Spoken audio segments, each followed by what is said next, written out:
Morale dans les chaussettes après l'élimination du Cameroun à la Coupe d'Afrique des Nations, Samuel Eto'o a proposé sa démission de la présidence de la Fédération camerounaise de football.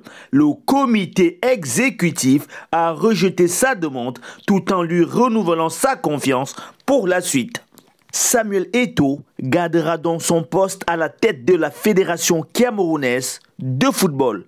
L'ancienne star du ballon rond semblait vouloir assumer pleinement son rôle dans le fiasco du Cameroun lors du tournoi continental. Cette proposition de démission fait couler beaucoup d'encre et de salive car certains pensent qu'il s'agit d'une mise en scène ridicule.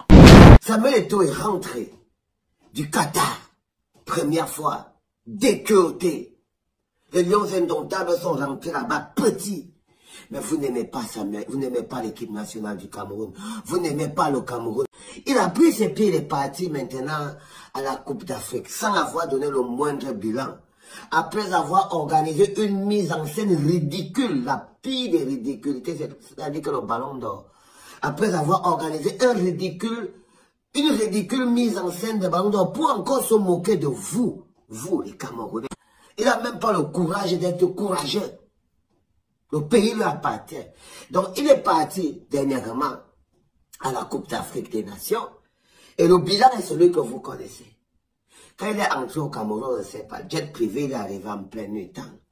On a entendu seulement parler d'Eto'o-Fils. Hier, on dit qu'il y a une réunion extraordinaire qui se passe au Hilton.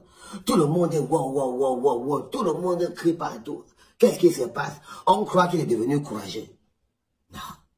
Non, il ne peut pas être devenu courageux. Il ne peut pas. Comment ferait-il pour avoir de la grandeur? On n'attrape pas la grandeur du jour au lendemain. Surtout quand on est perfusé et soutenu par un peuple de gagne-petit. Un peuple autodestructeur qui ne veut pas le bien de son pays. Vous ne voulez pas le bien du pays. Qu'en pensez-vous de cette analyse? Samuel Eto'o est-il vraiment courageux ou s'agit-il tout simplement d'un enfumage? Vos avis en commentaire.